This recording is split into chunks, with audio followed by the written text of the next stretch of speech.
I'd like to introduce Hal Coxon. He's the Vice President of Sales and Marketing at Consumers Credit Union, and he's a great supporter of the Chamber. He's also going to be our MC for today, and please welcome Hal Coxon. Thank you. Wayne Motley grew up in Waukegan. He has worked and raised a family in the city and has served the community for 38 years. Prior to his election as mayor on April 9, 2013, he served as city clerk for the city for 12 years.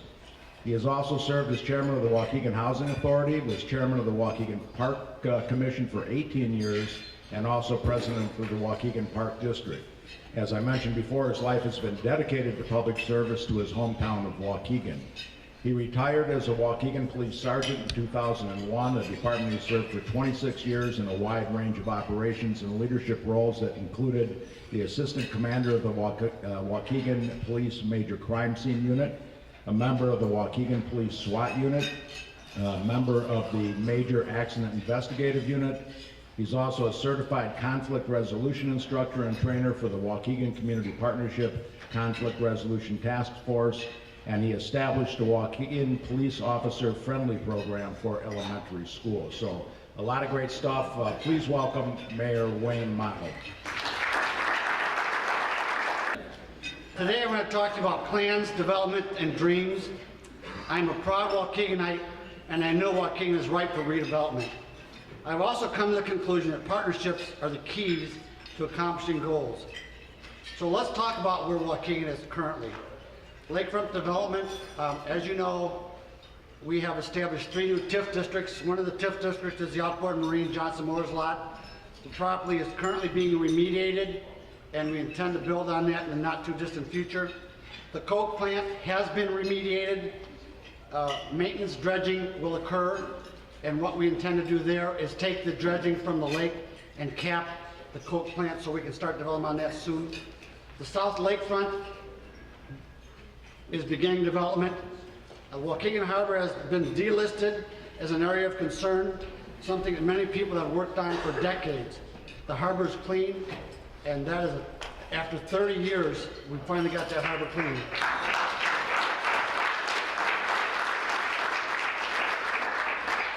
The Genesee Theater, we have established private corporation relationships, eliminating taxpayers' obligation for the operating expense.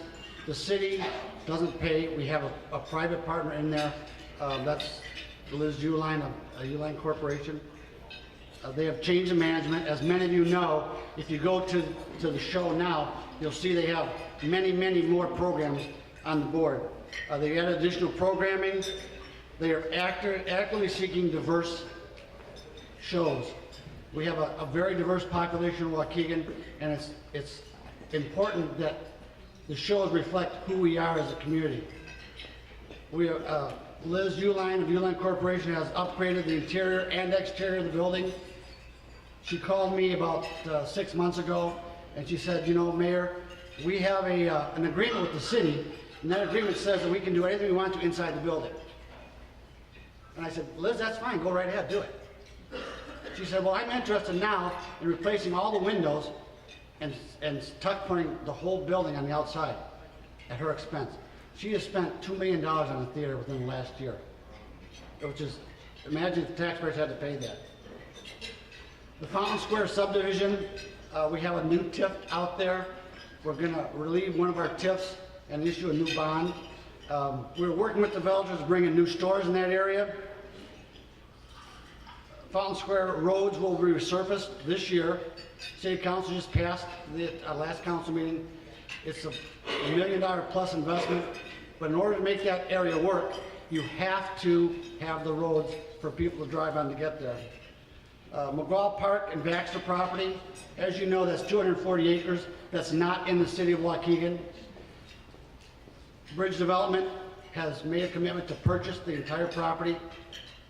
We are forming a TIF to allow them to get tax incentives to go out there. Bridge will be putting millions of dollars into that site. We appreciate that. The River Road Development, developers are working on pre-development efforts to get ready for hopes of beginning this in 2015. The developer of that project is putting in the water and the sewer at his cost. which is a phenomenal investment on his part. Our goal in all these projects is to ensure that an outstanding quality of life for our residents. Another issue that we've attacked wholeheartedly is abandoned properties. We are actively seeking to improve neighborhoods by eliminating problem properties. We will rehab properties if possible.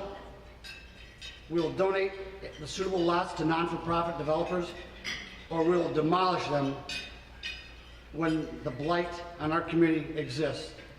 As of last Thursday, in 1 year, we have demolished 20 homes. I think that's a phenomenal accomplishment. Also, public safety has been very important to this administration. Within the last 15 months, we've hired 20 new policemen and 7 new firemen.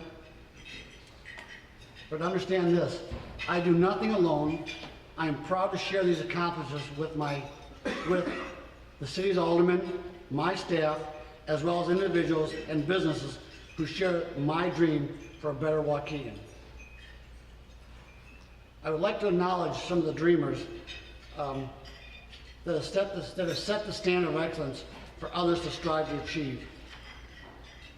Greg Petrie and the Waukegan Park District recently won the National Parks and Recreation Gold Medal Award.